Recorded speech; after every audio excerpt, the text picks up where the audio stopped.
Here I am on my property in New Mexico. We're at 7,700 feet elevation. Snow on the peaks, but it's a nice balmy day today. Beautiful and quiet. I saw an elk cruising around earlier. And what we're going to do is we're going to do a quick book review. 2 books taken from my car. I've got a bag full of them. And the first one is called Wild. This was written by a woman called Cheryl Strayed. S-T-R-A-Y-E-D, which is a name she chose. And the book was written a few years ago, but it's about a trip she took in the 1990s.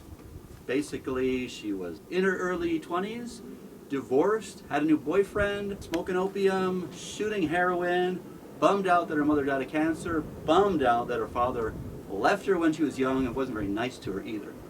And then one day she wants to get her life together, goes in a store, sees a book about hiking the Pacific Coast Trail, a wilderness trail that goes from Mexico all the way up to Canada, through California, Oregon, Washington. She decides she is going to hike the trail. So it's a good book, very, very raw and honest. She's a hungry woman. She's hungry for new adventures. She's hungry for men.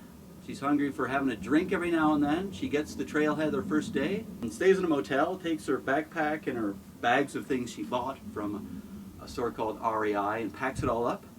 Never backpacked before, never hiked before, never worn hiking boots before. She's about to go on the trail for a few months. Tries to lift her backpack and finds she can't lift it.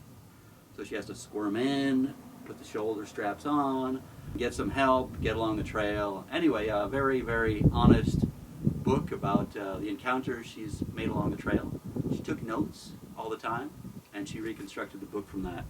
Great book, good read. I had a hard time putting it down. So, Wild by Cheryl Strayed. Called Research by Philip Kerr. A fictional book. Basically, English author finds success and his writing buddies say to him, look, why don't we write your other books, and with your name you can make a jillion. Instead of pumping one out every 2 years, you can pump out 5 or 6 books a year. And we'll be the ghostwriters. No one will know. Which he does. He becomes very successful. And then one day he decides, I've got all my millions. I don't want to have all these people hanging on me. No more books. So he cuts off the whole production of books. About that time, a few months later, his wife is found murdered in an apartment in Monaco. Monaco. Small country, less than a square mile, not many taxes, a lot of high rollers. So he's trying to find out who killed his wife by hanging around with one of the other authors who seems to know a bit more about it than you would suspect. Anyway, it's through France. They're driving through France. They're in England.